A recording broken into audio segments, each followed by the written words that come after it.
俄乌中东局势即将出现大变化，美国终于通过援助预算，近1000亿美元军援即将到来。俄军采用空袭和信息战，开始对哈尔科夫展开袭击。波兰和英国展开军事合作，印度空军进行史上最大的采购，伊朗最快将在1周内展开核试验。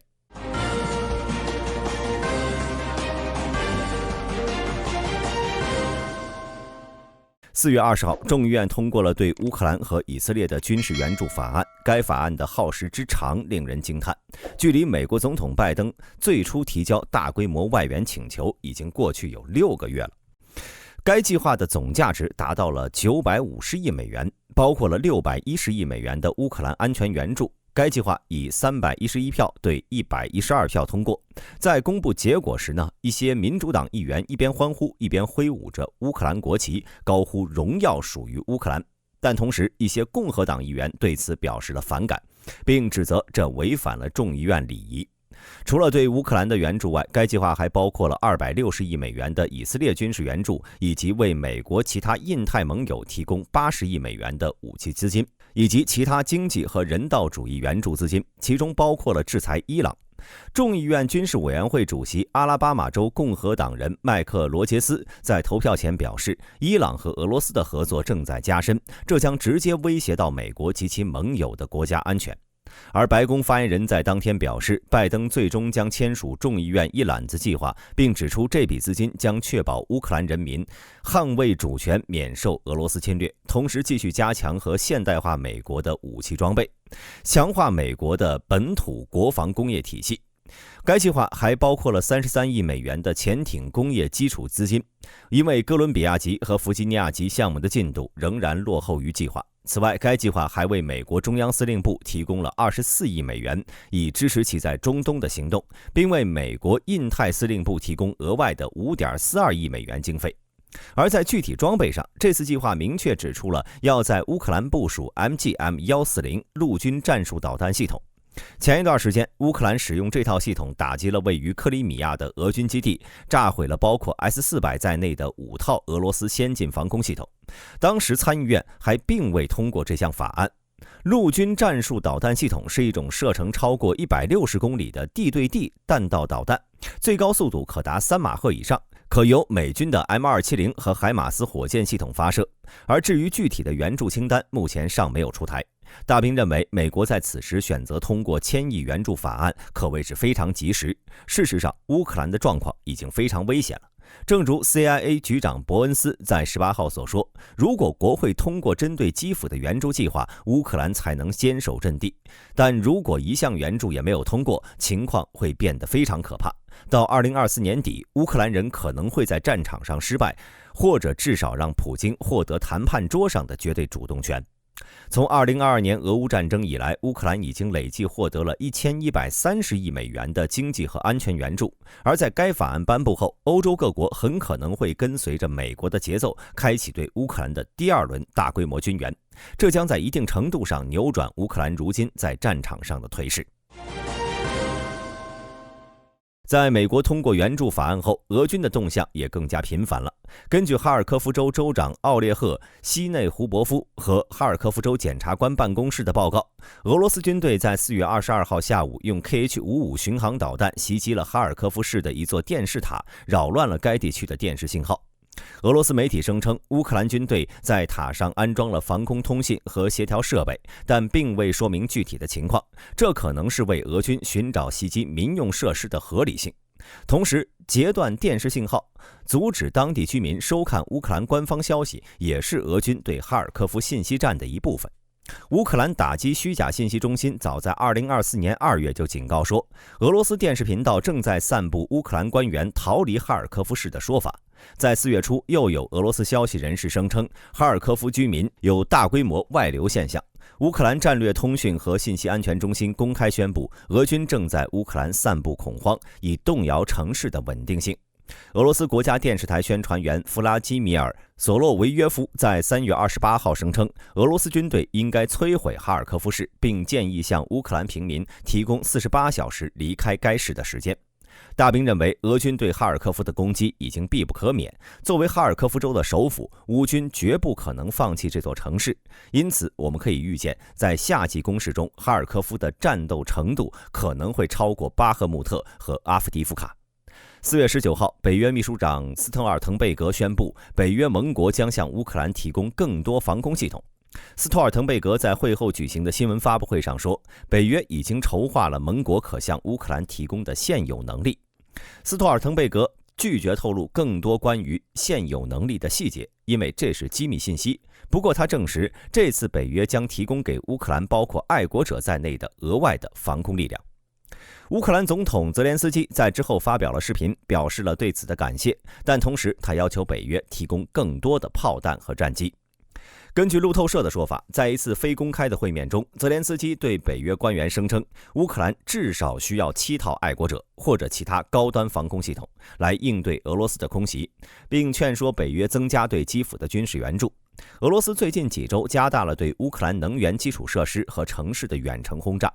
随着俄军人数更多、装备更精良的部队在东部战场上缓慢推进，基辅面临的压力日益增大。大兵认为，防空火力的增加能极大限度地制约俄空天军最近频繁的航弹攻击，这将使得俄军的进攻更加艰难。想要扭转现在的局势呢，乌克兰需要更多的火炮以及其他的远程火力，只有让俄军进攻付出代价，超越其所能承受的极限，才能为乌克兰争夺喘息的时间。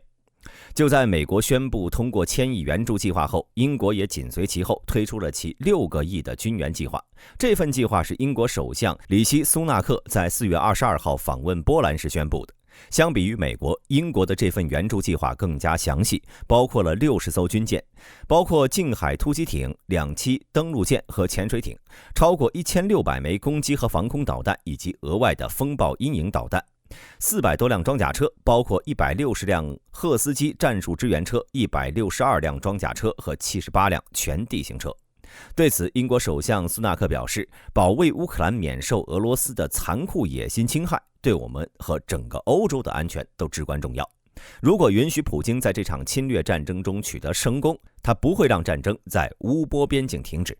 今天我在华沙加深与波兰伙伴的关系，并为乌克兰的防御提供重要的新军事支持。乌克兰武装部队继续英勇作战，但他们需要我们的支持。今天的一揽子计划将有助于乌克兰拥有和俄罗斯作战所需的一切。同时，在这次会晤中，英国还将加强和波兰的军事合作。波兰新总理唐纳德·图斯克指出，想在波兰部署一个英国皇家空军台风中队，在波兰上空执行北约空中勤务，具体时间可能要等到明年。同时，英国对波兰的出口融资资金将从500万英镑增加到1500万英镑。大兵认为，英国在此时选择宣布援乌计划，既可以响应美国援乌法案，同时也可以增强英国对欧洲的影响力。4月份，德法在俄乌问题动作频繁，出于大陆均衡政策的考量，英国在此时做出回应也是情理之中。4月19号，印度斯坦航空有限公司及 HAL 公司宣布，他们已经收到国防部关于购买97架轻型战斗机的征求建议书，这是有史以来最大的一笔飞机订单。所谓的轻型战机即印度的光辉战斗机。该公司发言人证实，公司已经收到招标，但无法透露何时会给出具体定价建议的答复。印度空军方面也没有透露预期价格，但根据公开的资料，这次采购的价格在6500亿印度卢比以上，约合78亿美元。HAL 已经在班加罗尔拥有2条光辉生产线，每条生产线每年可以生产8架飞机。位于马哈拉拉施特拉邦纳西克的第3条生产线将于10月份投入运营，届时年产量将再增加8架。这意味着到2025年，该公司每年可以生产24架光辉战机。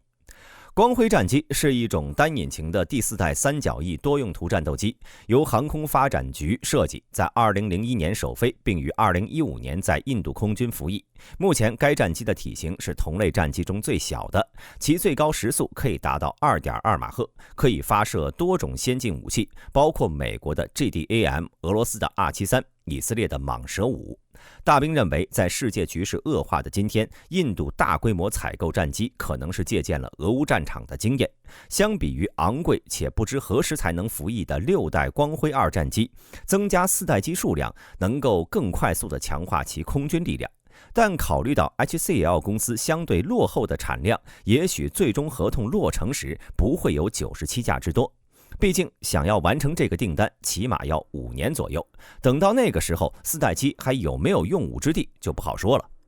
伊朗能在1周之内进行核试验。4月22号，伊朗国家安全委员会成员库杜西在个人账号中声称，如果获得最高领袖的许可，伊朗可以在1周之内展开核试验。在第2天，他又在个人账号中说，这次进行核实验的导弹射程将达到12000公里，属于洲际导弹。目前除了该人以外呢，尚没有其他伊朗官员透露过类似的消息。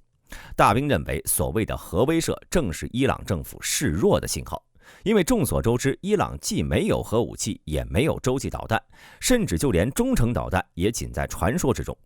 而伊朗传出要在1周内进行洲际核武器实验，无疑俄军宣称要在1小时22分钟拿下基辅。所以大兵推测，伊朗政府已经意识到了自己无力同以色列及其背后的美国对抗，